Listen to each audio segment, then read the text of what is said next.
most people will never step into leadership at this level, not because they don't care, but because they don't understand what it costs, the pressure, the criticism, the exposure. Today's conversation, I'll tell you, is not about politics. It's about what it actually takes to step up when it would be easier to just stay quiet, because leadership sounds good until it gets personal. Today, I'm sitting down with Jenn Marie Strickling. She is a former union laborer, small business owner, and one of my favorite things I'm seeing up is artist. We're going to learn more about that. But now she's running for state representative here in Washington. Hey, what's up? I'm Tony Taylor. Are you here for Leaders Lead the podcast? Let's go. Hey, how did you beat me? Look, let me tell you about this podcast. We got like 5 seconds. Leaders Lead the podcast is about leadership. Not just the leader without, but the leader within. All of these leaders that I'm talking to across the country, well, across the world now, they have one thing in common. And that's that they have overcome some insurmountable obstacles to get to where they're at today. Come on, let's go.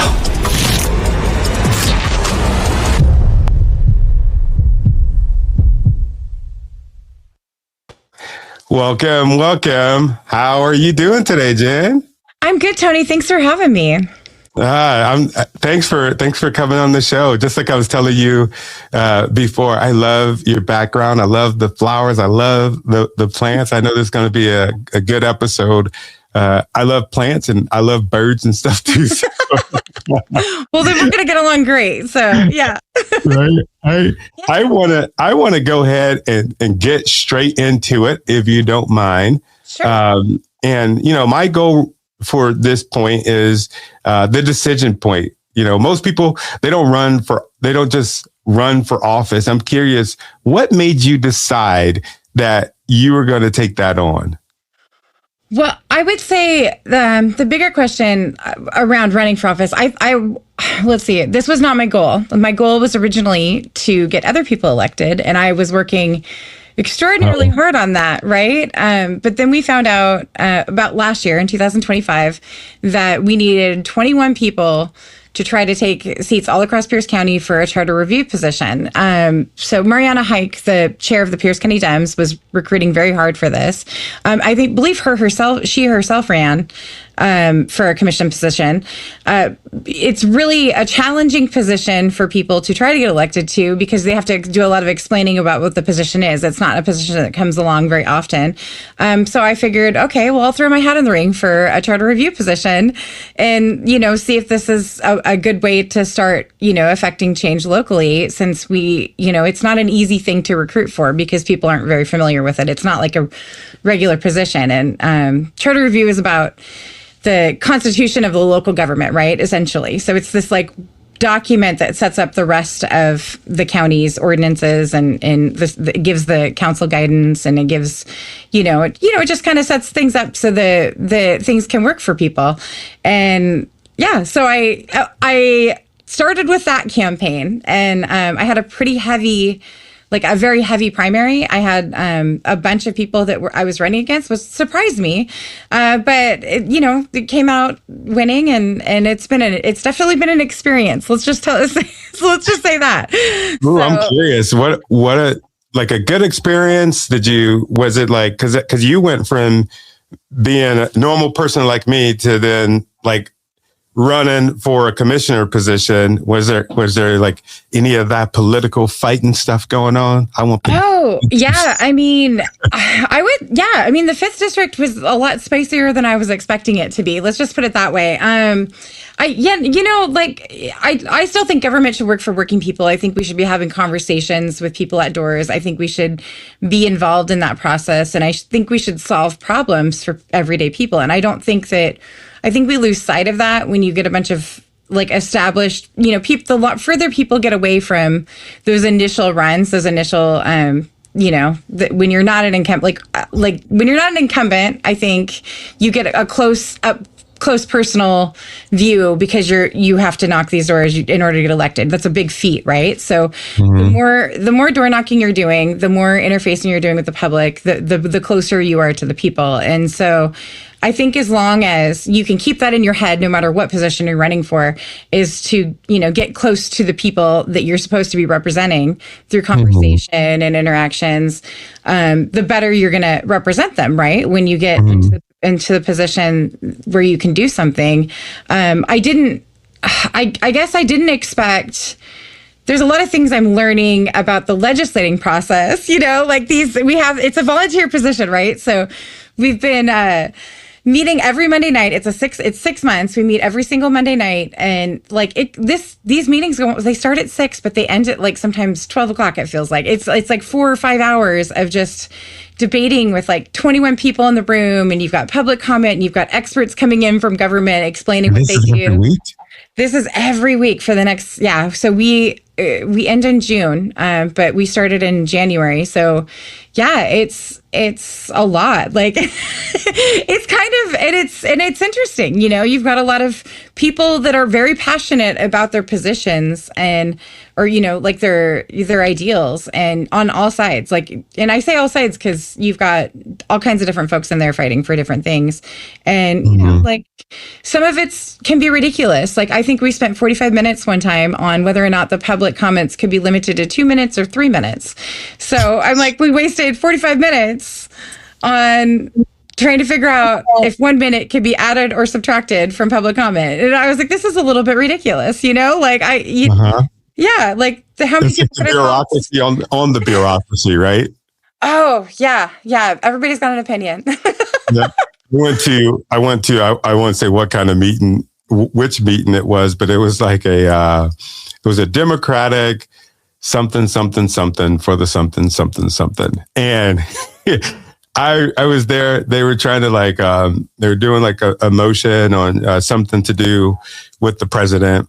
And it was the most ridiculous thing I've ever seen in my life. They were arguing over words like the and commas and stuff like that. And I'm just this is the issue. This seems like this is the issue when it comes to local politics. And I remember just being so damn annoyed. And I'm just why aren't they talking about the real stuff, right? Yes. So I'm curious when it comes to the real stuff, because what you described is what you're doing right now. What made you decide to run for the position that you're running for? And if you can give me a little background on you and the position that you're running for, because I would love for folks to know more about you, Absolutely. So I guess for that, I'll have to rewind a few years. My husband, Cameron Severance, he did a write-in campaign against the person that I'm running against today. So my family has been running against the person that I'm running against today for a long time. My family or my friends, right? Yeah, we are tired of the local representation, so much so that we'll do what it takes. It's happening this year. I can tell you that. It is happening this year. We're going to do it. We're going to get as many people as we can together. We're going to inform them of, what kind of representation we have now and how much better it could be. So I think that's the goal. So I don't know. It's interesting. If you look at how workers are being treated and in this new evolving economy, we have a lot to do. We've got a lot of work to do. And right now we have representation in our government in the 25th that, basically they refuse to vote on banning microchips for workers, right? When you have tech that is coming in and doing all kinds of things and eroding the rights, the civil rights, the workers' rights, and we've got real decisions that need to be made, and we need to address these things. Some of those things are not negotiable. And you're talking about people that didn't like mask mandates, but they're willing to not ban a company from microchipping a worker. So I don't know. It's a very complex Wait a minute. issue. Microchipping a worker, are you talking about like putting a real microchip like in their body? In the skin? Yeah. Like they refuse. That's even a They took a conversation. vote to refuse to ban that. It's wild. I mean, it is wild. So, we've got real, like, I don't know what the thinking behind that was. But I know that it's not an acceptable vote, right? Like, it's not. Most people would think that's a good idea to like stop the from people from trying to do that. So, yeah. Yeah, but I mean, yeah. it's extremist. It's extreme. It's extremism. So yeah. So I don't know. Like getting like the dirty money out of the local politics, I think is a huge thing. We've got real problems to solve, like real problems with our economy to solve. We've got real problems for people. Like, we need to make sure that people can pay their rent or pay their mortgage. They can make sure they can feed their family and feed their kids. We've got inflation that's out of control, created by our lovely president. We've got a lot of local stuff to clean up and work on. And I think that we can do those things with local policies if we actually center things around working people. So yeah, I'm motivated because I'm just tired. I'm tired of watching bad policies or the only answer being like, no, coming out of this area. Like we could actually influence things in Olympia. We could be part of the conversation. And right now we are just not even part of the conversation, partially because their side aren't in the majority. And that has been the argument that they've been using for years and years and years, that Olympia won't do this or won't do that, but they're not even trying to work with anybody at all, right? So it's just a big fat no for the 25th. So we can do better. We can do more stuff, and we don't have to be in 100% agreement with everybody in Olympia, but we could be, we could have more of a voice for our area and influence things in a positive manner if we put a little effort into it. And right now there's been zero effort to do that. So yeah. So, I mean, I'm motivated. I'm motivated to do things for veterans. I'm motivated to do things for working folks. I'm motivated to do things for retired people. Like we have a lot of problems that people are facing and they're just not being addressed. So yeah. What would you say would be the biggest issue? Like if there's just like one issue that you're like, I'm going to solve this. This is going to be a part of my bill package as soon as I get to that freaking seat.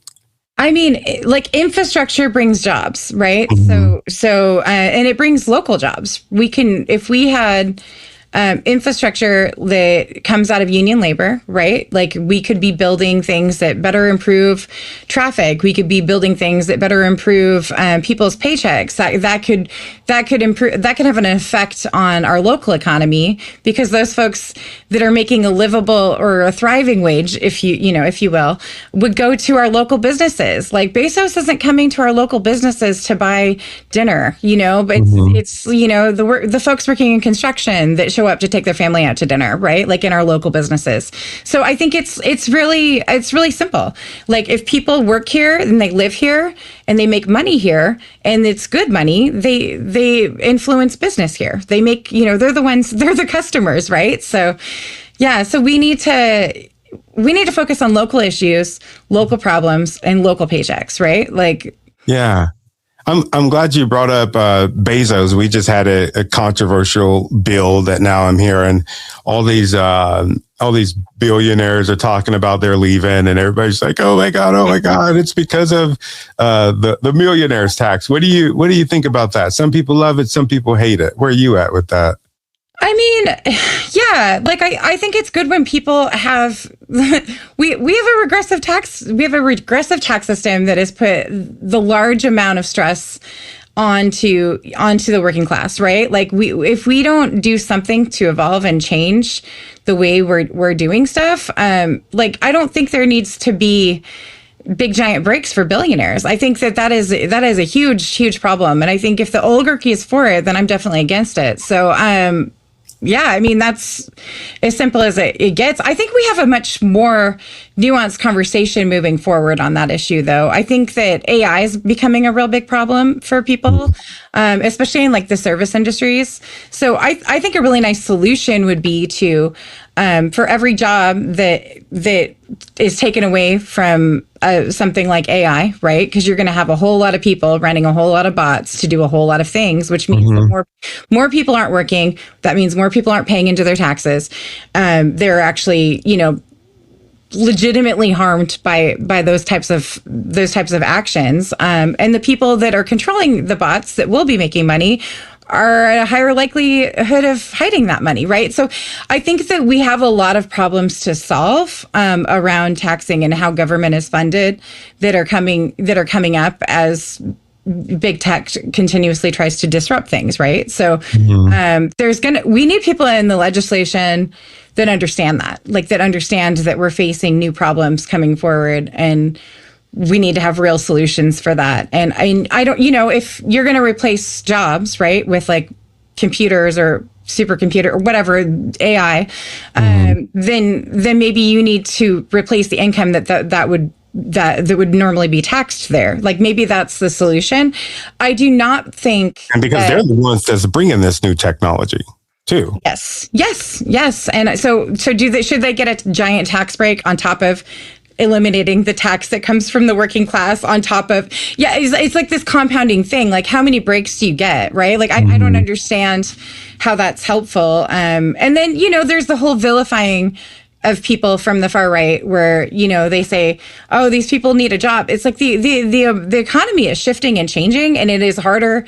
Like the jobs that are going to be left are, what's left? What can I not do? It's not going to be doing a whole lot. It's going to be taking over a lot of customer service. It's going to be taking over a lot of the sales industry. You already see it. It's, everybody's talking about upskilling, but they're upskilling themselves right out of a job, right? Like, so I don't know. We've got real, AI is very convenient, right? It's very convenient as a grammar tool, right? Like you're going to reformat your paragraph before you send it off. Sure, that's lovely. But do I think it belongs in the field of art, for instance? Absolutely not. Get that junk out of there. It's stealing, I don't even think it was okay for them to steal everybody's writing and redo, but that fight is long past. What do you think about this? I'll never forget the moment where I was working at this automobile manufacturer. I was the safety director, and I'm walking around with my little clipboard, and I look over and I'm like, oh my God, what is that? And he goes, those are our robots. And I'm like, y'all have robots? And then he goes, yeah. He goes, man, look at this one robot. And I just see him just drill pressing, like just doing this stuff. It was just the most magnificent thing I've ever seen in my life until he told me, he goes, well, you see that one robot? That replaced 12 jobs, my friend. And he goes, then there's another one, and there's another one, and there's another one. He goes, this floor used to be full with like 50 and almost 60 people that was doing what this robot has just done in 1 minute. These people were doing that like throughout their entire duration here for the day. And I started feeling bad about it. And he goes, your mood shifted a little bit. I was like, this just don't seem right. And he says, and I'll never forget this. He said, Tony, let me tell you this. He goes, if you're worried about robots taking your job, he goes, this is the way that you make yourself bulletproof. And I want to know what you think about this, because my thought process has changed a little bit. He said, in order to make yourself bulletproof from the robots is you need to be the one that's actually teaching the robots, because the robots always need a teacher, and that the teacher needs to be a human. And so I thought, oh man, that's a good point. Let me become the master of what I do, and let me open up AI as far as like a part of my business, because, business owners, folks like me, I need that AI because I can't afford to hire, 12 people and all of that. So I'm in a sense, I'm in this position where I'm teaching the robots. That works for me, but I feel kind of gross about it a little bit. But even more for the folks that I know for a fact that have lost jobs because robots and AI are taking that job. Is there a way to satisfy both? Well, I mean, here's the thing. I think that you could use AI in an ethical way, right? I think that if you already don't have 12 people working for you, it sounds like you didn't have 12 people working for you and then you fired 12 people, correct? Like you started out probably with these tools that already existed, or, started using these tools. Am I correct if I'm asking that question? Well, they had that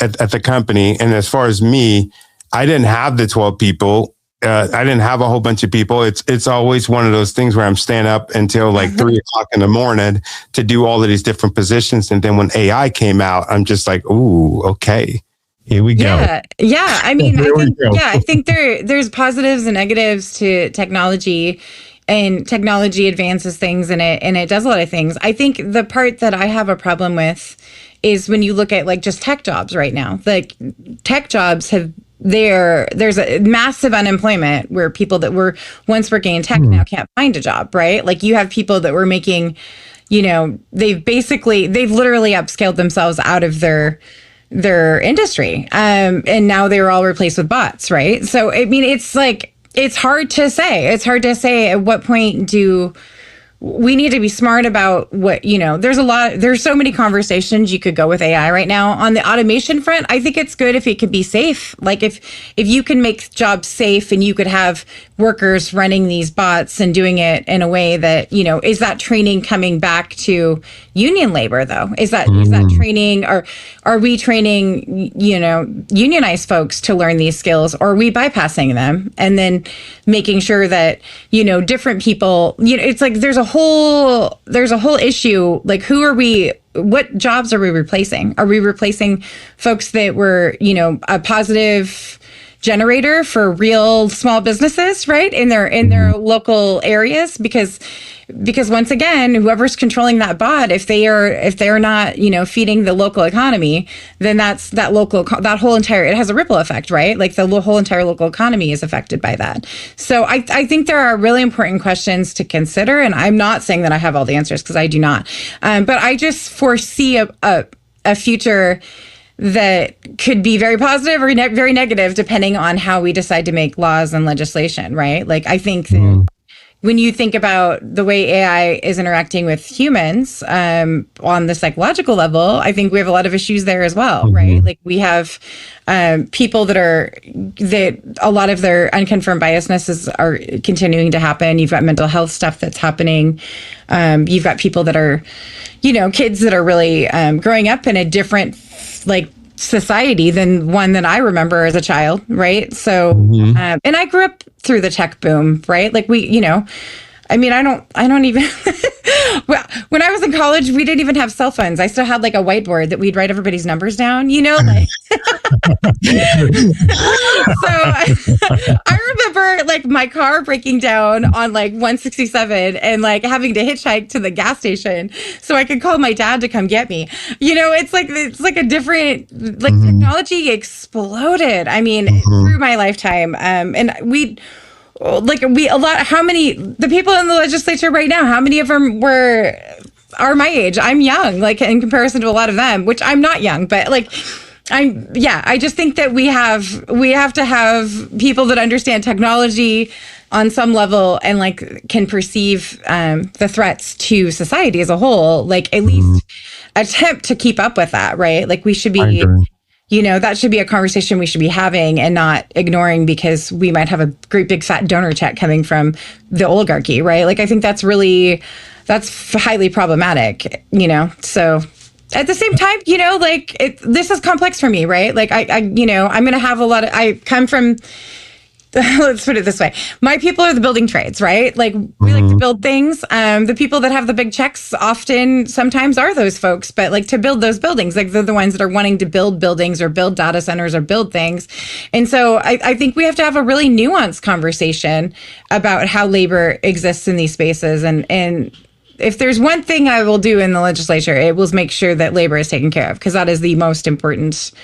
I think that is the best medicine for democracy is labor unions. So, and you have, I read that you have a background in labor unions, and I was curious, what did being a union laborer teach you about people probably that most leaders doing or embarking on what you're getting ready to embark on probably don't understand. Well, what labor does, like, you're only as good. Okay, so it's so funny because I think we're only, our labor union is only as good as our participation in it, right? Like, so if people have a problem with their union, I think that that's because they're not participating in their union, right? Like, it's the same thing. I mean, you could so scale that to the country. You're only as good as, as much as you're putting into your country, right? You could scale that to any level.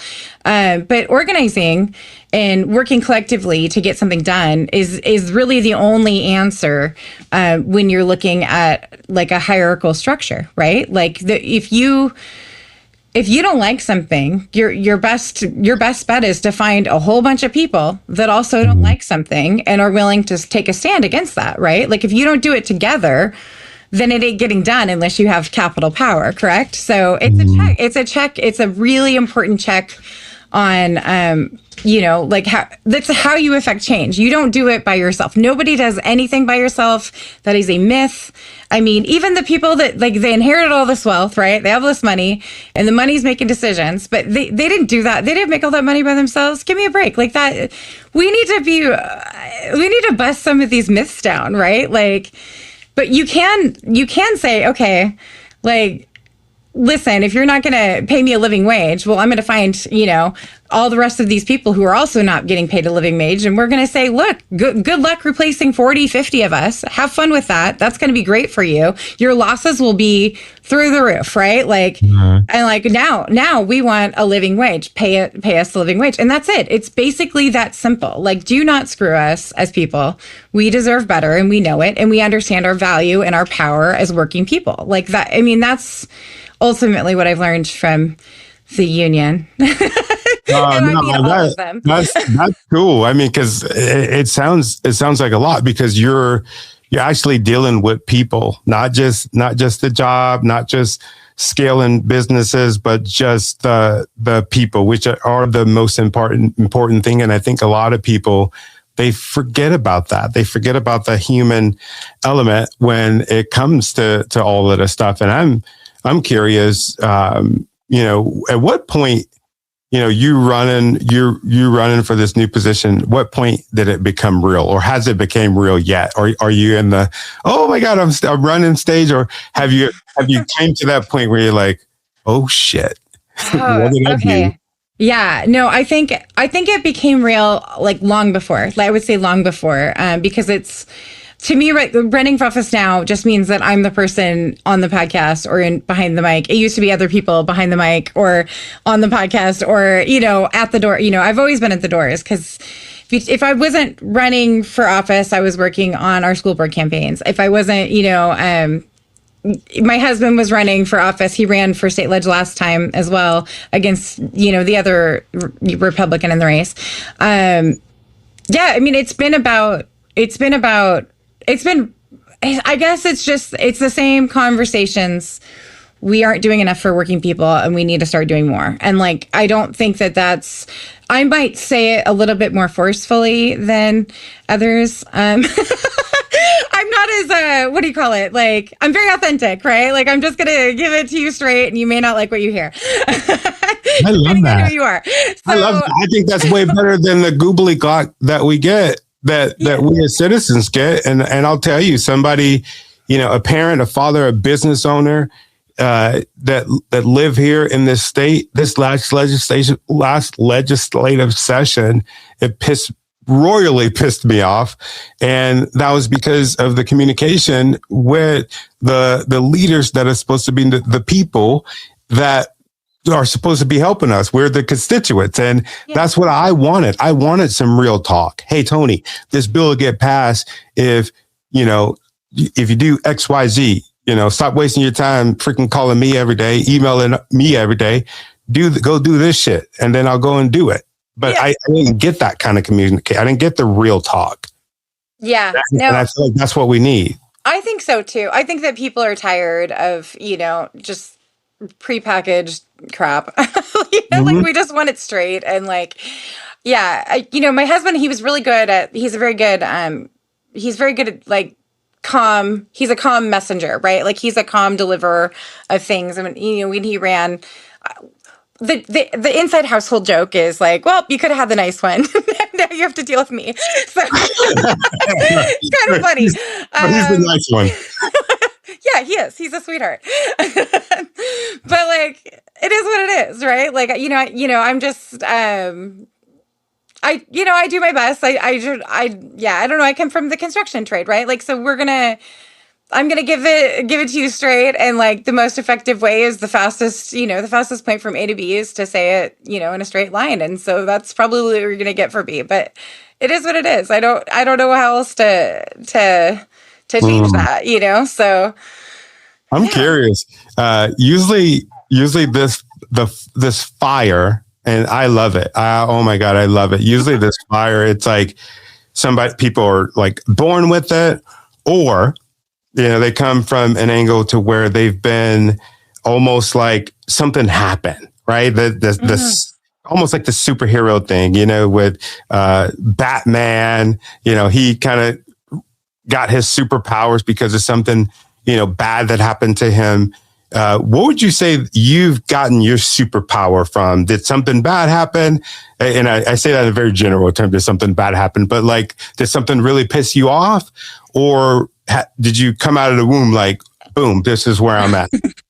Well, okay, so I'm a creative person, right? Like, I'm an artist. I was drawing pictures and painting things from like, I don't know, whenever they hand that to you when you're a kid, right? So, I think that creative folks, whether they're writers or whether they're painters, whether they're sculptors, whatever format they come in, they are witnesses, right? They witness the world and they record it, right? Like, so if you witness injustice and that speaks to you, I think that spoke to me from a very young age. Like, I felt when something was wrong, that somebody should do something about that, right? Like, and so anytime I saw injustice in any way, shape, or form, like I was pretty compelled to say or do something about it. So maybe that was my parents. It's possible that they, my dad, he was an organizer with LIUNA, with the laborers. He was also worked in construction. So, my mom is a very, very feisty redhead. She's wonderful. I can't say enough about my family. My upbringing was just absolutely amazing. Like they're still, we would sit down at the dinner table at night and be like, what's going on in the world? Let's debate it. Right. Like, and we'd have these fun conversations. And I think that when I first met my husband, I met his family and I was like, oh, we belong together, because his family's the same way, so it's like, it's important to have conversations. It's important to discuss things. It's important to do the uncomfortable stuff, right? Like, and that's how you fine tune what the best opportunities for change and what the best opportunities for action are. They come through those conversations and challenging each other. I don't believe in like siloed messaging, right? And we are really forced into that, like through social media. And I think that we should be challenging each other. I think we should be challenging each other and fine tuning our message and fine tuning our sense of justice by talking to lots of people and breaking through some of the processes that society is really like tried to box us in. So, I just try to, like, if I disagree with somebody, I want to know what their thinking is. I'm not interested as much in changing their mind, but I want to understand, okay, how have you arrived there, right? Like, I don't think I can change everybody's mind, but I think I can better understand them, and maybe we can adjust things so that things might work better. I think that's part of being responsible person in government, right? Like, where can we agree? Where can we find middle ground, if that's possible? At the same time, fascism is completely unacceptable. So, like there are things that are just a giant no for me, like we ain't doing that. So let's go there. Yeah. So So have you seen these t-shirts? They're it's got like this bunny rabbit and it's got all these like random, I don't even know, like nunchucks or something. And it says, I was born to diddly daddly, diddle daddy, diddle. I can't remember saying that. But then at the bottom it says, but instead I'm fighting fascism. I feel like that's where I'm at, right? Like I should be painting like flowers and like, doing whatever. But now I'm here, like I'm running for office. Let's go. So I should get that t-shirt made for the campaign, No, I love it. Yeah, you're not supposed to. You're like, I'm not supposed to be here, but you've been called to do this thing because it's not. Apparently, you see that it's not working. It's not working. And it's not working. And I love what you say about fascism. And I wasn't even thinking about talking about this, but this past week, where you have this threat. Not just to folks that are in Iran, but the president of the United States is like tweeting or on True Social, whatever, posting all of this stuff that everything I learned when I was in the Marine Corps, the things not to do, the things not to get you thrown in prison for the rest of your life, stuff with the Geneva Conventions and all of that. How do you engage in war? Was taught to me that these are war crimes, and we're seeing these as Americans. And, I work with a lot of people abroad, and now being that person that is, that's our image now, whether we agree with it or not. When we say America, it holds something completely different. So I'm always on board with the fighting fascism cause. Is there a cause specifically that you're just like, this is it? This is the hill that I'm dying on. I mean, we have a problem in this country right now with ICE, right? We've got people not using due process, grabbing folks, regular working folks that are part of the fabric of our society, that have been here for 20, 30 years, being thrown into a unmarked van by a masked person and hauled down to the Tacoma Detention Center, which is 15 minutes from my house, with no due process, right? Like we have, because of the color of their skin. That is absolutely 100% fascism. That is like not an acceptable thing in this country. We have a sheriff a Pierce County sheriff that, really tweets about that kind of stuff as it being a positive thing. So it's like there's a misunderstanding or a disconnect between somebody who should be caring about these things, like as somebody who works in law enforcement should be caring about the job that he was hired to do, and instead he's promoting stuff like that. And I think that's a problem. And I don't even know if. Yeah, I mean, I think that's wrong. Like, I don't think you're talking about people that are, dues paying members in unions that are just being grabbed. It's amazing. Like, there's no more noble effort, I think, than people that work to fight for the rights of their fellow worker, and I think that when you've got people that is the most American value you can have, right? Like people fighting with other Americans to make things better in this country. And they all mean well. Yeah, like how do we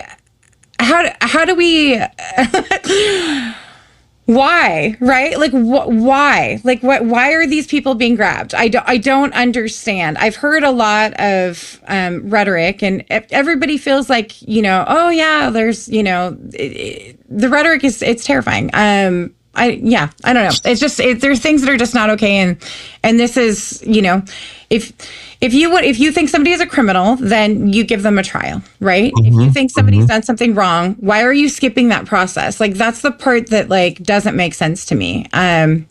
People right to a speedy trial, basic things that are in the Constitution are being just obliterated to appease a guy at the top who, is a rapist. Let's be honest. Like he's done more harm to people and women than anybody else that I know of has a very large name that's alive anyways. I mean, there's one guy, but he's gone after being in jail and the cameras were off, right? So, like that's what are we doing, right? What are we doing? What are we telling the young girls in this country too, when you've got leadership like that? What are we doing? I don't know what's going on. And I can't control anything on the federal level. I can control things in my local environment. And I think that we can do more there. We can do more there to protect ourselves in the state. And I think that, and that's where our minds and our actions need to be. I think that's where we need to be as people, as a collective people, that we need to stand together and figure out how we can work together, because the dividing of us and the segregating of us, right? And on all these different little issues, right? Like we need to stop picking pet issues and start working collectively together in order to save all of us, right? Like, because the way this works out historically, when you're looking at countries that do the kinds of things that this country's trying to do right now, it doesn't work out for anybody in the end. It doesn't end well. So it's time to take action and work together to ensure that we all have a future here together. And so I don't know. That's where my mind's at. So no, I agree. I'm right there 100% with you on that, and especially with the local issue that you brought up. I think I mentioned this before. I was totally like in where I'm like, okay, the whole thing with fascism, I'm like, okay, that doesn't sound like a reality. And initially I was like, and people are throwing this word around like, wait a minute, pump the freaking brakes. Yeah. But that was my freaking ignorance. Very much so my ignorance. I started doing some research on freaking, way back. I'm not even going to say the dude's name, but we know who the dude is. But it looked a lot like what's happening here. Yeah. And what I noticed was the local government was a big part of that. And I started looking around and I'm just like, oh my God, like we have elected officials, sheriffs that are telling our government that he is not going to give up freaking power. And I'm just like, what the hell does this look like? This don't look very freaking democratic. This to me looks like fascism, just to say that. And I was against that whole rule at first because I'm going to tell you, I love the good sheriffs. I love the people that are for the people that are making mistakes and publicly saying, hey, you know what? I fucked up on this. Those are the people that I love. And I'm just like, why would they want to, make a rule or make a law that's going to take away power from them? And then I saw a speech and I was just like, okay, I get it. I saw a speech here. I think it was on TVW, and I'm like, I get it. I 100%. I get it. I was wrong. And I publicly said that. And I had some friends in my inbox like, what the hell are you doing? But I'm like, nah, bro, no.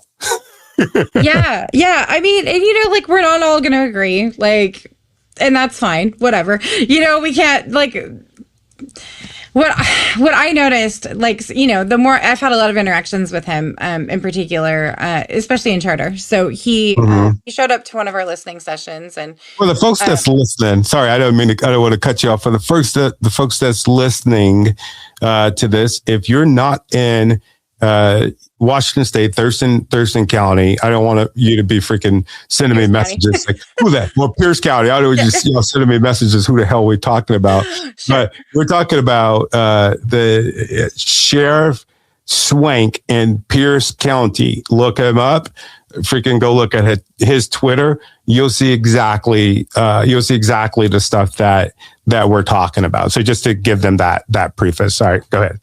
Yeah, no, when he showed up to our Charter Review Commission, he sounds exactly like Trump, like the way he weaves in and out of topics, but I mean, I asked him because this is like, I think, an ongoing situation or a case that there was a sheriff that was drinking and driving and he hit a family of 4 and he was allowed to leave. Swank allowed him to leave the scene of the crime. I believe it was Washington State Patrol that intervened at the hospital and said this guy was drinking. Yeah. So it was like like this is all in the paper, so you can read about it in the the Tacoma News Tribune. So like he showed up to our listening session, and it's like I think that there's a problem when law enforcement doesn't follow its own laws, right? Like, and that they are.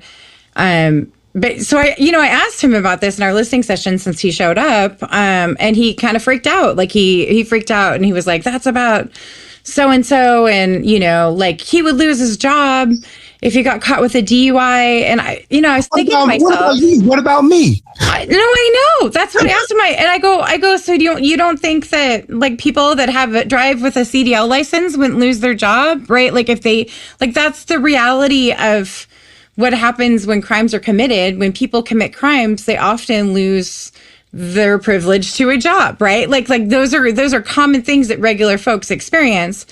But he didn't, in this current, I believe that he was put on leave for early retirement because of this incident or this issue. So he's collecting a pension, getting paid. There are no real consequences apparently for some folks. I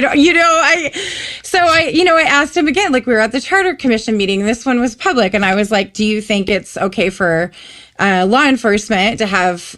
Or do they have different laws than, are they facing different laws than regular citizens? And, in the Trump weave answer that he gave, he said, yeah, officers do have different laws or different. And I was just like, am I the only one that just heard that? Like, I hope, and like, I hope other people heard that, like. That's bullshit. Exactly. I was just like, I can't imagine, like, this is not a person that's responsible to the people that they're supposed to be serving and protecting the people. And instead they're looking for ways to get their buddies out of trouble, right? Like, it's not acceptable. Like, that don't even sound right. It doesn't sound right at all.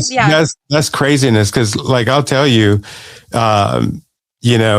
me being a Marine, I mean, it would give me like no much bigger pride than getting rid of the scumbag Marines that we had. So if there were people that were freaking abusing their partner, if there were people that were stealing, if there were people that were hurting kids or hurting or doing things that's going to hurt people inside of our community and also give us a bad reputation and a bad look, by all means, freaking get them out of there and lock them the hell up so that they don't do it. Because that's like the whole freaking, law and order thing, right?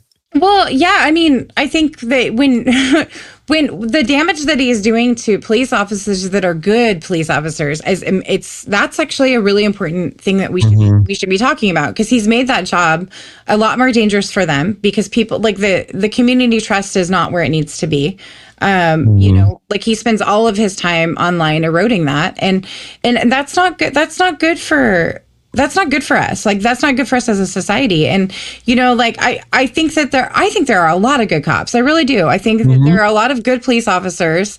And I just wish he wasn't doing such a terrible job, making it difficult for those folks that are just trying to show up and do their job and work. And I know that it's a hard job. Like, nobody's questioning that is a challenging thing to do. And we're asking a lot of those folks to do that. But when you've got somebody that makes it harder because they can't keep their mouth shut and also don't generally care, or has very a lack of understanding of what their actions are and how they affect, the people that work beneath them, the people that work with them, it's dangerous, right? Like, he's a dangerous person. And like, I don't know how else to say that. Like, I want willing to say it.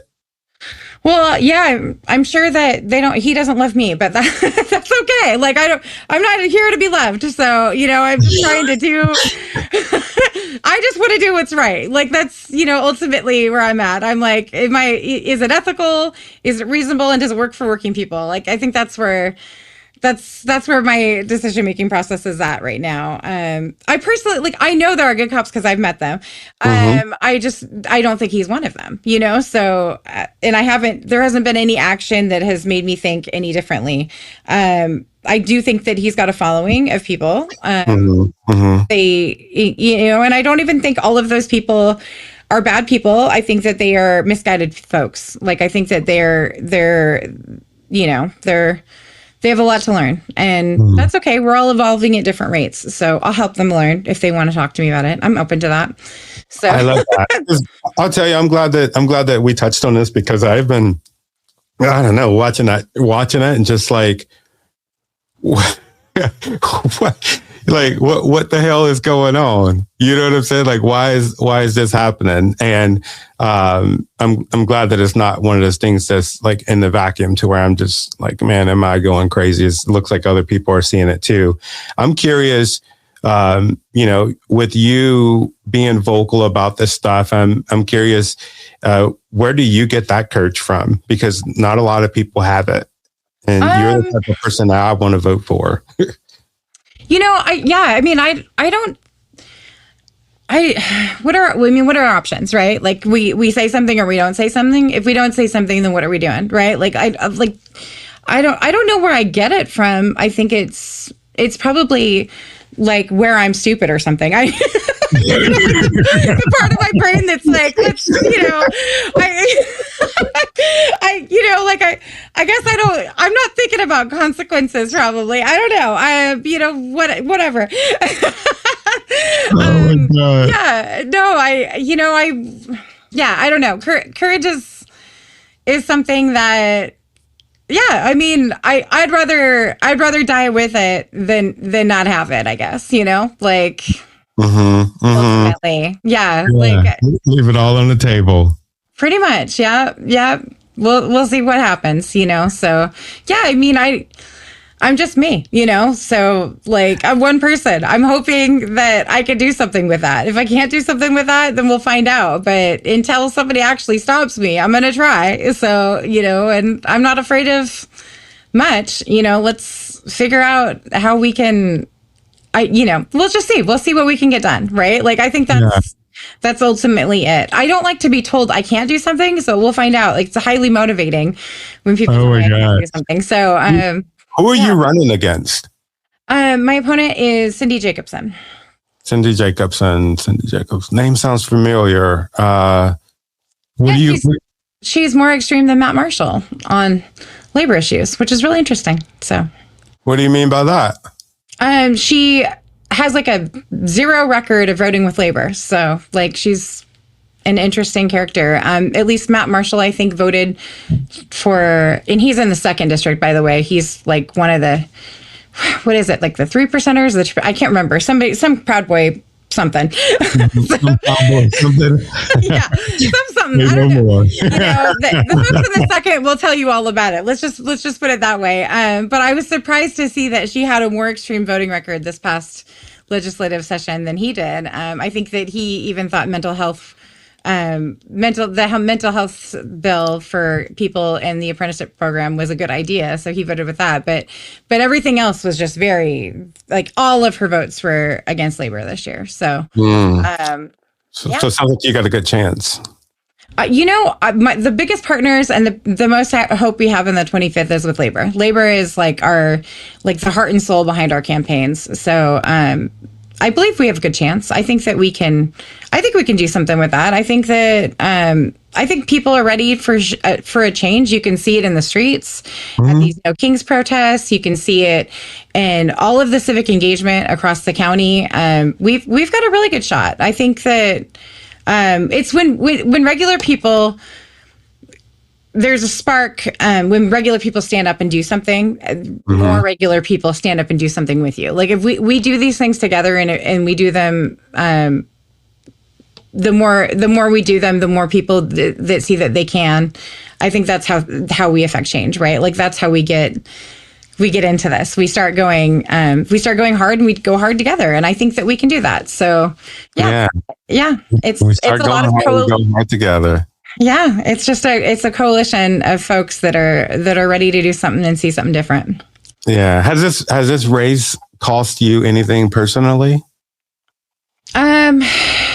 Like, as far as elaborate a little bit more on that question. Like, I mean, the reason why I'm asking this question is for a multitude of different reasons. I want somebody to be able to look at this, normal people just like you and I, that are like, man, I can't fucking take this no more. I'm going to run for this and I have no choice.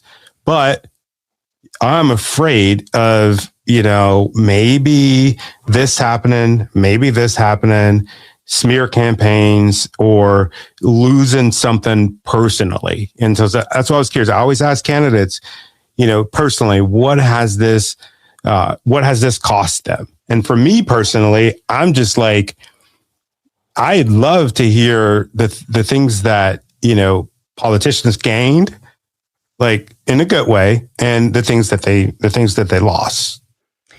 Well, okay. So I will say this. Have you seen this? There's a show about the Kennedys, the Caroline, the young Kennedy Jr. that I was been watching it on FX. It was very fascinating. Is it good? I was thinking about really, watching it the other day. It's very good. Yeah, surprisingly good. But there's a part in there where Jackie O is talking to her son, right? And she's I can't remember exactly. Don't quote me on the perfect quote, but she's like, you'll always have a stone in one hand and a rose in another from the public, right? So it's like, I thought that was really fascinating, because I do think that people seeking public office are always facing that. They're always facing love or hate, or a combination of both. And yeah, I think that undeniably, anybody in public office is doing something challenging, right? There's a cost to, being public. There's a cost to being somebody whose face and name is out there. But I think that we started that process in our household a few years ago. So I think it's kind of become a more new normal, I think, for us as a family. And I think that, having that time to adjust, probably because we've been active and, the local political scene has been helpful, because that adjustment has already happened for us. We know what to expect. We know that people will, the powers that be may or may not be happy locally. So, have you had that kind of pushback? I beyond trolling online. There's been some trolling online, but whatever, bring it. I'm good with it. I don't think that, I'm willing to engage with people and talk about stuff and get down to it. I think that a lot of that, and I've done it in the past. I don't know if people really like arguing with me. I found that they maybe don't like my responses. So yeah, ultimately. What does that look like? I'm curious. Well, I just, I'm very blunt, and I like to live in the world of facts and reality, and worst case scenario, we might organize a protest on something. Who knows? Things make the uncomfortable, or make the comfortable uncomfortable, and make the comfortable or the uncomfortable comfortable, right? Yeah. I think that's we've had a lot of very cozy politicians in this area that are not doing the right things for the folks that live here and are working here and trying to make a living and just, live the American dream. And it's being challenged by people that just aren't doing right by them. And I think that as long as they're comfortable, and they have been, they will continue to do what serves them instead of what serves the people that they're supposed to be representing. So we've made a conservative effort. I mean, I'm the chair of the local Democratic Party out here. So, we've been organizing for the folks that aren't as comfortable, right? The people that deserve a seat at the table. So trying to get, my whole campaign it's about people, power, and paycheck. So because working families should be the center of every decision being made in Olympia. Power, because community should be community deserves a real seat at the table when these decisions are being made. So in transportation, infrastructure, housing, and economic policy, I think all of those things should be incorporated in that. And paychecks, because our community deserves a real seat when we're talking about local jobs, apprenticeships, pathways, fair wages, and how we build and protect the middle class. So I think that those are the like the core things that I'm trying to focus and work on. But at the same time, we're going to have people that aren't going to love some of the things that because they've had it very comfortable. They've been very, very cozy. So how do we make it so that everybody can have a little comfort? I think that would be nice, right? Like, I think we can do that stuff. So what do you mean? What do you mean, everybody? Shouldn't everybody just pull themselves up by their own bootstraps? Why do we need to have something systematically set up for that? Well, I don't think the people that are comfortable pulled themselves up from their own bootstraps. I think that they, that's funny, so. I was being facetious, right? I know you were. Yeah. Right. Yeah. I'm curious, was there a moment like where you thought about like not continuing on this journey? Like a moment that made you almost stop? I'm a committer, so no, because remember when I told you earlier that like if somebody tells me I can't do something, then I'm going to prove them that I can. Yeah, I think there's probably more of that moment. Somebody was like, oh, the 25th is a lost cause. It's like, well, I'll show you the 25th is a lost cause. We'll find out. Like, that ain't gonna. Yeah, no. So tell me no, and I will find a way to prove that we can. Like, it just is a matter of, it's a time. Like, so my dad, big football guy, right? So, what was it? Like, you never lose a game. It was a Vince Lombardi thing. It's like, you never lose a game. You just run out of time, right? On the clock. So I kind of just like take every election season out here that way. It's like, okay, if we didn't win that race, but we just ran out of time on that election. So we'll get it the next time, no worries. We're not stopping, so it's all about just, keep bringing the pressure. Like, this isn't about even my race, right? My race isn't about me. It's about all of us, right? Like, it's about all the folks that ran before that, it's about Shelley Willis, who ran this last campaign, who is my amazing friend. She's phenomenal. Like, the things that would have gotten done if she would have been there instead it's shocking how much more things could have gotten done if she would have been there. So we're really missing, we're missing out. Like, we're missing out because we don't have representation that really cares about this community. And I think that when we do, it's going to be a good thing, So, yeah. Wow, you seem like a fighter. Oh, very much so. Yeah. Yeah. Mm-hmm. Yeah. Now I know I can't troll you online because what I'm getting from this, because I always like to kind of check in, and with the listeners and the people that are viewing this, and the person I'm talking to, but like what I'm getting from this episode, and I want y'all to like maybe send me an email, send me a DM if you're getting this too.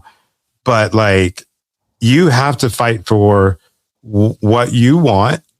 You have to be willing to fight for people, despite what they say about you, despite the personal objectives that you're going to have to go through. Because if you want change, it's going to be hard, and you got to have the spirit of not giving up.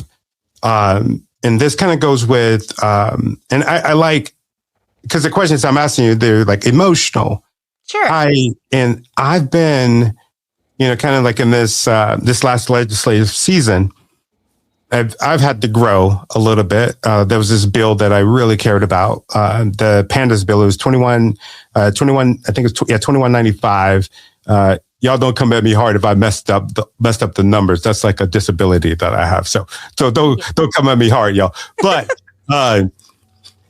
This bill, I mean, it would have supported, and it would have given children, like mine, the opportunity to have like IVIG medicine that could save so many kids' lives. There's so many kids that are dying right now in this very moment, but we got ignored.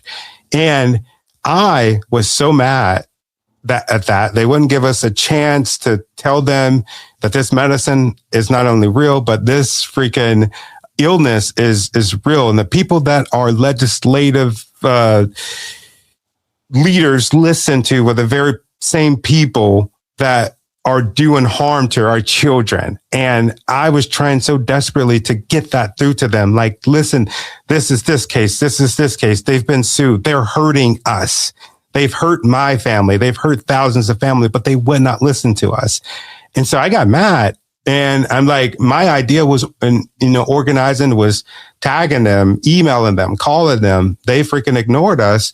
And I had a friend, she said, a new friend, she said, well, I see you trolling them. And, and I see this, but Tony, you need to organize. You need to get in the room and you need to almost be a politician in order to make this change. What you're doing is not working. And I love what we're talking about here because it does not seem like you're stopping. You're not going from the neighbor that's pissed off and doing this.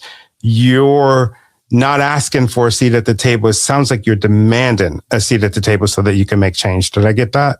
Absolutely. 100%. Yeah, we're taking it. And if we don't take it this year, we're taking it the next time. I don't think you can be in politics for a season. I think you need to be in politics forever, right? I think you need to fight for the things that you believe in. If you don't stand up for it long term, then what are you standing for? If it doesn't hold all the time, right? Because a lot of these are values-based decisions. You're worried. I'm not super familiar with the bill you're talking about, but you're talking about children that need something, right? Mm-hmm. That is a value statement, right? There are kids that are being harmed or hurt because they don't have what they need. That means that you're standing with, with children that have a need that there's heart behind that, right? There's a value statement behind that. And it's not something that should be put aside for a season. There's another legislative session, right?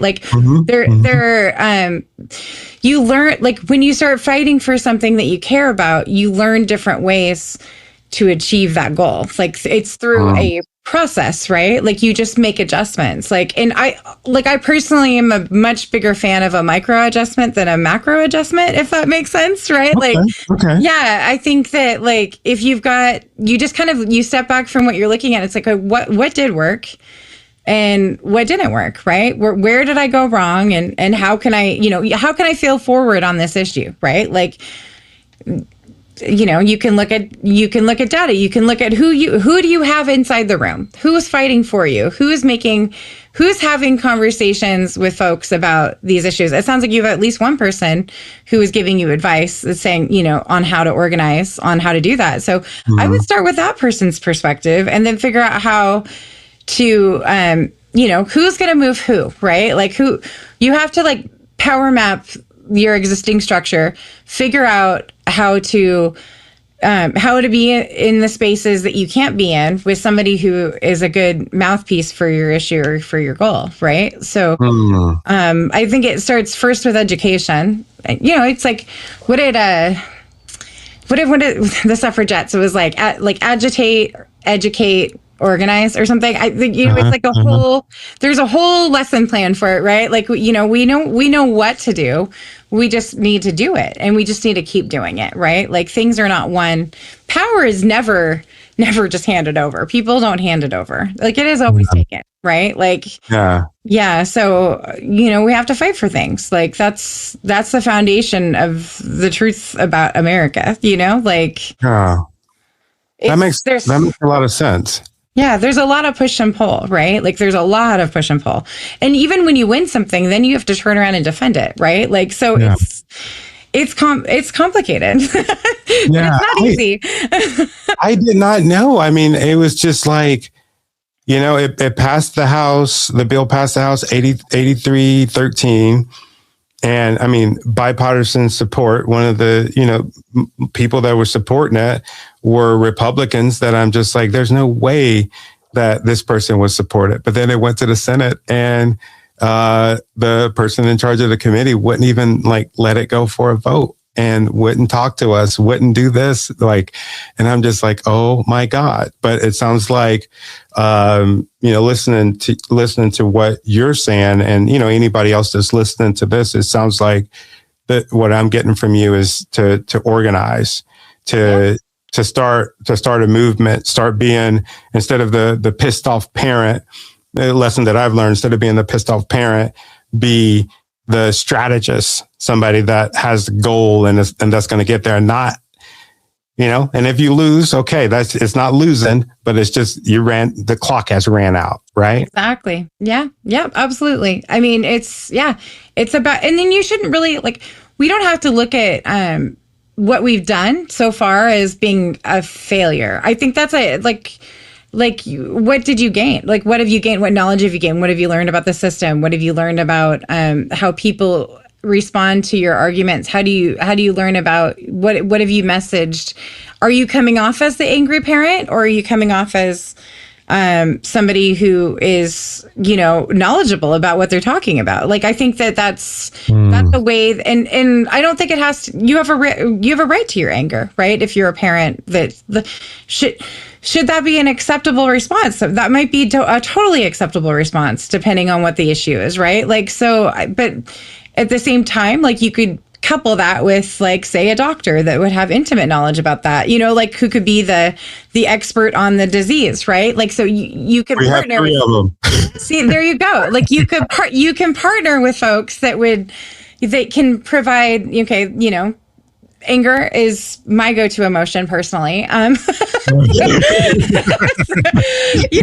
that's good or not, I don't know, but it's definitely fuel for the fire, right?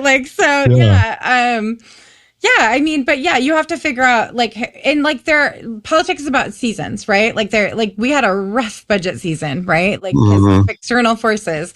I think a lot of things got sacrificed that shouldn't have been sacrificed in the budget. But I think that's my point. I think we can do more. I think we can do better for people. I don't think it had to be just the millionaire's tax. Even though I think the million tax is a huge win. I think that we could have also done some other things as well. I don't think it had to be just one thing, right? I think that we can fight for lots of things. And now whether or not I'm right on that we'll find out. If when I make it in there, we'll find out. Let's just put it that way. Yeah. Oh, I love that. If someone is listening to this and they feel called, kind of like how you've felt that call and you're feeling it right now, what do you think that they should do first? Give me the first 3 steps, or, some things that they can do, mistakes that they should avoid. What can they do this week? Well, you can't do anything alone. So, the first thing that you need to do is figure out what structures exist in your local area. So who is doing organizing right now? Who is aligned with the organizing that you're doing, right? How can you expand that or even build bridges with other people that are organizing that have aligned values? And really figure out how to work together to get some things done, right? That's ultimately it. How do you be a uniter of people? Don't be a divider of people, right? Because the more people that you can bring to the table and the more work that you can do collectively, the better you're going to be in the end when you go to make your ask, whatever that ask is, right? So, I think that, the other option is to buy your solution, but I don't think we all have the money to do that. So, and that's happening. That's happening. That's what we need to be fighting against. Happening. And I think that is such bullshit. That is 100% happening. And I just don't freaking get it. I see it with insurance companies.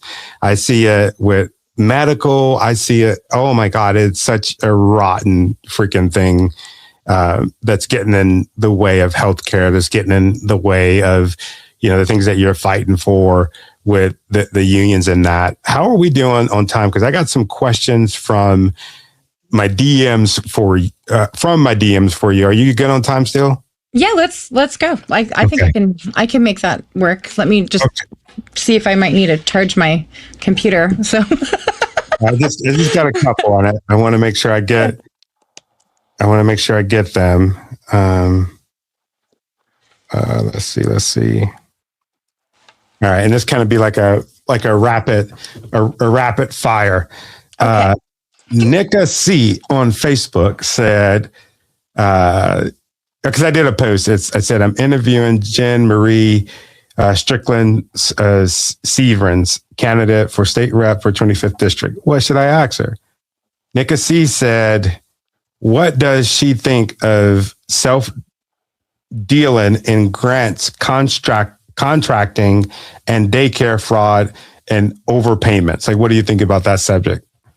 Or were they talking about like this Somali stuff somewhere else? And I don't know. It just self-dealing and grant contracting and daycare fraud. Yeah, so I would imagine, and overpayments. Like, what do you think about that subject? Yeah, I mean, if it's what I think, yeah, I mean, I don't think, okay, those standalone issues are definitely not great, right? Like, if we're talking about, looking, yeah, I mean, I don't, yeah, it's a loaded question, right? Like, I think fraud is bad when it's proven. And if it's proven, then it's bad. Like, I don't think we need to be doing things that suck. But at the same time, like, yeah, I mean, I'm not an expert on everything, but yeah, I think that we can do. I also think that there's some things that are taken down because of political reasons at the same time. So I think that we need to be really cautious about how we approach things and information, and also how it travels on the internet. So there's a lot of, I wish we had more of the muckrakers that we used to have back in the day, and that our press was available to all people, if that makes sense. Like, we have we've got paywalls, and we've got things that are making information more challenging to travel, and the information that we get, we also constantly have to question. So yeah, I 100%. Guess if it was about something that was happening in the 25th, I could probably give you a more succinct answer. But yeah. So. Yeah, and that's why I love independent media and independent journalists, because me personally, freaking, at first I didn't tell too many people where I got my news from, because I don't get my news from ABC. I don't get my news from CNN no more. Definitely don't get my damn news from Fox. But, I get my news from Aaron Parnas. Okay. I get my news from the Midas Touch. I get my news. I mean, there's a couple good sources that I have to where it would even, I forgot the name of the app. I think it's called Ground. But it would even tell you if it's biased and where it's coming from, what percentage of bias does it have. And one thing that I noticed with the whole daycare situation was, to me, it was like, there's some fraud in all communities, right? There's some kind of fraud. There's some kind, maybe that's a blanket statement in trying to disprove blanket statements, but I think what happened in that case with the Somalians was like, oh, now all Somalians are fraud. And that's pretty dangerous, especially for a brother like me walking down the street. Freaking, you can't tell no difference who I am or what I am. But it's just so damn dangerous, because not all of them are doing that. No, they aren't. And it's absolutely insane to think that, to attach anything to a race, creed, or religion, right? Like we need to be really, or gender for that matter, like we need to really be cautious about how we use describers. If you're putting a describer in front of a crime, it's like, once again, we have a president who's a rapist and doged most people's jobs, right? Like, so I think literally adjudicated rapist, literally. And nobody can argue that. Had a billionaire, person that went through and stuck computers into all of our systems and did keyword searches and eliminated people's jobs and went after our national forest. I mean, we've dealt with much larger crimes against working folks than this one isolated situation, right? Like, I think that we need to really be cautious about how we treat information and how we assign it to folks because of their nationality, gender, religion, right? Like, yeah, I mean, we just really, I think that's, a whole thing. No, I agree. And for the folks that are listening to this, if you look at, I think it was like several episodes ago, I interviewed Tim Draper. He is a billionaire, crypto billionaire. He is one of, this is a few months ago. He's one of Elon's friends, and which I had no idea at the time. He actually, he's the reason why we had Skype. If it wasn't for this dude, we wouldn't even be on here. He's done some really cool things. He's donated millions of dollars to Tesla, but he has his own academy. But when the whole Doge thing first kicked off, he said that he applauded the job that Elon was doing and said that we needed to have an overhaul. And that was the first time that I ever was like, oh my God, because I'm getting text messages from my friends that are in DOD. They're getting fought. They're getting let go. They're, all of this stuff is happening to them. And I'm seeing it on my level. And I'm like, oh my God, these billionaires are so far removed from what we have to do in our every single day and to live. Why the fuck do we care so much about them when they care so little about us? Absolutely. Yeah, no, it's absolutely the truth. And we can do better, and and we can be better. I think we don't have to, we just have to reject that. But they own the airwaves, right? They own a lot of things, right? And they're not stopping from buying more. They want to buy influence, and they can micro target all of us, right? They're listening to us through our phones. I don't know, it's hard. It's a hard thing to fight and be honest and be real. And I'm willing to fight for people. I think it's insane that we should be letting the most out of touch people be involved in the policies that are happening everywhere. I think that's highly problematic, and I think America stands for more than that. So we can do better. So I'm just gonna try. Oh man, I love that. I love where we're going with this. Carrie Saraya, Kari Saraya, I hope I got the name right. She wants to know if you received any donations from AIPAC. Absolutely not. All right, I love it. What is your stance? Corey Wallace wants to know your stance on comprehensive state-based universal health care. I wrote back and I said, I'm curious, do you like the plan? Is there something specific you want to know? And yeah. Whole Washington. Yeah. We're talking about wholewashington.org. Yeah. Yeah. I mean, we need solutions, right? People are not getting what they need. People need healthcare. And I think that's a basic right. I think that we should be fighting for that. I think we should be fighting for folks to receive healthcare, period. I don't think that's non-negotiable for me. I think that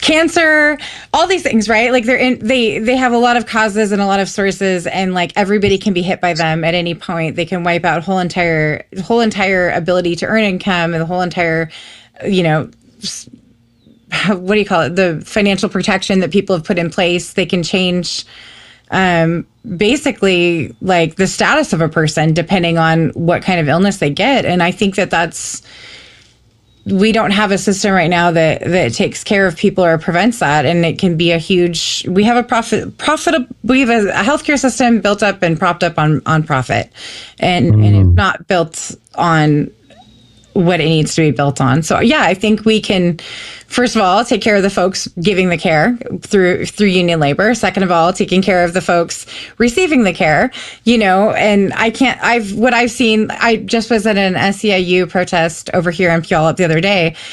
One of the main things is that they wanted to make sure patients were taken care of. So I think that these are, they're fighting for better hours, better staffing, things things that matter for them, and a better paycheck so that they can give the best potential care to patients. So I think that we can achieve more than if we try, right? We can achieve more if we try. So I think we just need to try. And I think that whole Washington is a good thing for folks. So yeah. I love it. Tara Simmons, she is a state rep. She said, I think this is a friend of my friend, Chance Corey. And then she tagged him.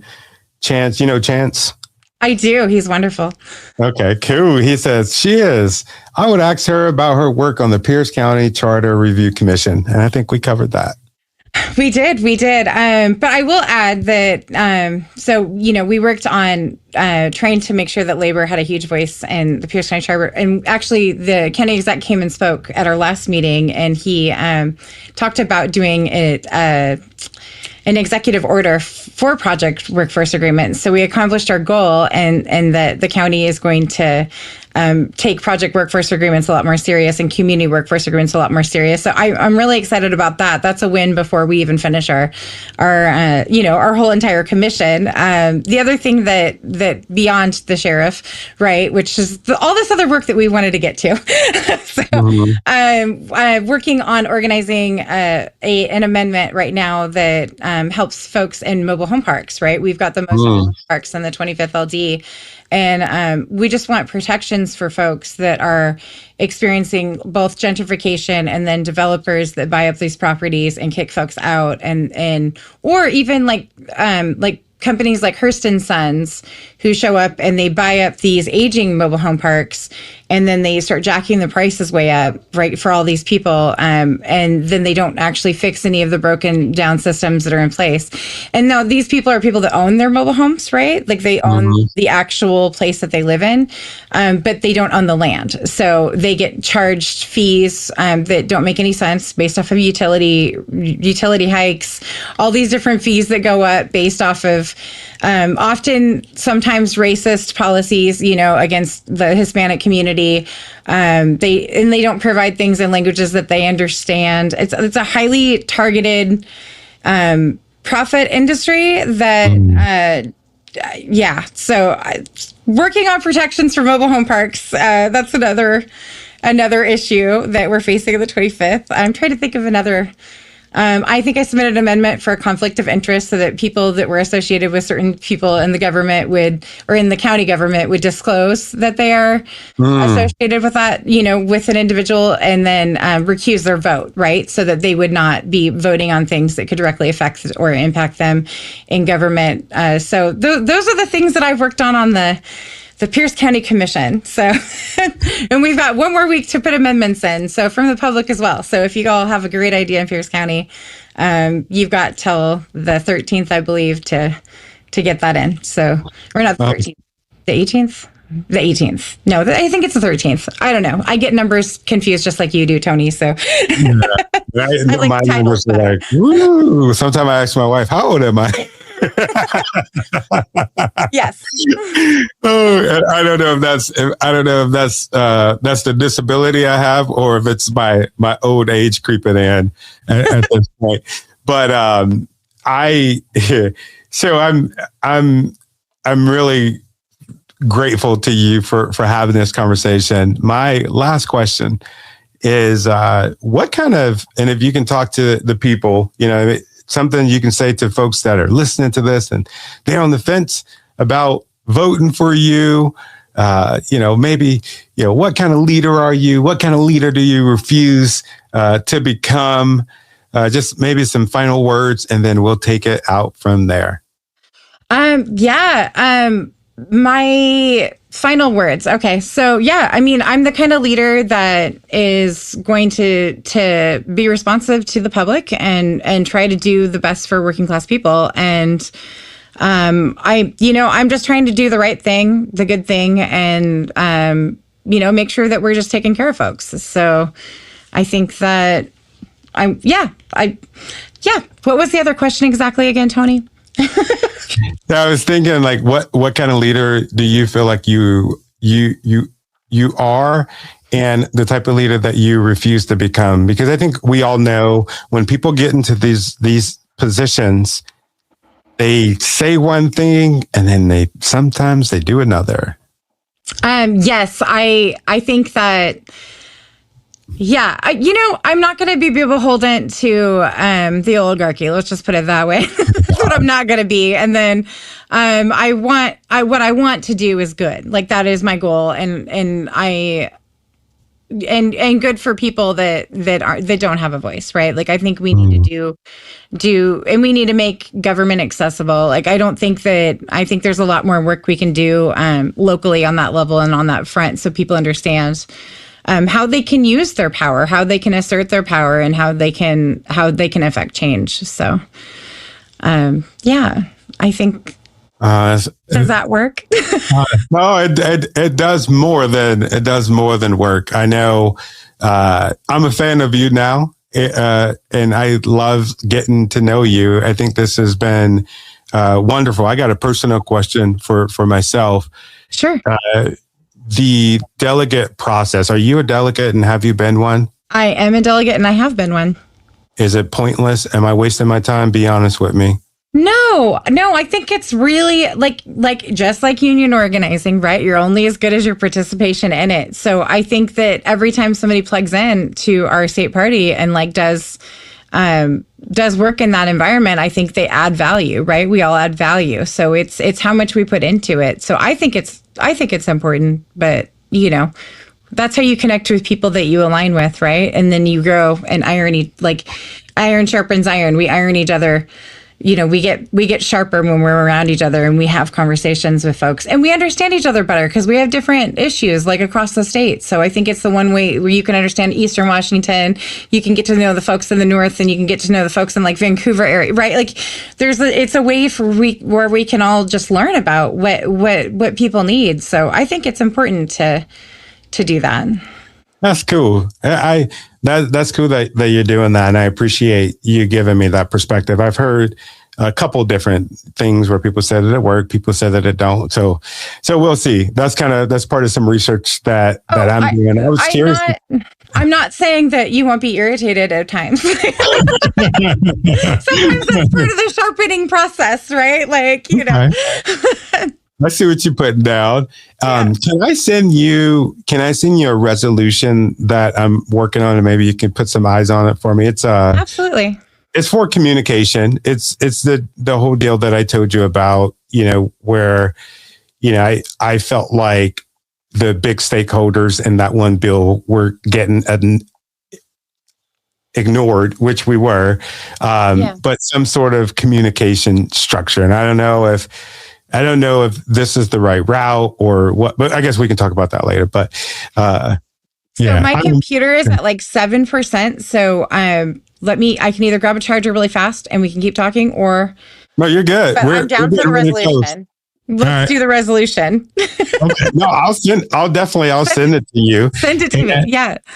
And for my friends that are watching, my friends that are looking at this, I appreciate you sticking around. Make sure you go and you follow Jenn Marie Strickling. If you are in the district, you're here in Washington, please support what she is doing. I support what she is doing. I'm not a normal radio station where I can't say who or what. That's why I do what I do. But I love this mission. I stand 100% behind it. And if you're a normal, everyday person, just like me, working hard, I think you should do the same. I'll see you later. Oh, amazing. And thank you, Tara Simmons, for your question. You're awesome. Yeah. And I don't want the bigger lesson to be lost with this. If you see something, there's something that's like in your call, like it's a hill that you're willing to die on, freaking take the fucking hill. Yeah. That was great. If you enjoyed this podcast, well, I'm sure you enjoyed it. If you're still here with us, what I want you to do is head over to your favorite podcast and streaming network and give us a download, subscribe to the channel, and also let us know what you think about the show. And from the bottom of my heart, I want to say thank you for the things that you've done. Thank you for the things that you're doing. And especially thank you for the things that you're going to do, because I know that you're going to do something amazing.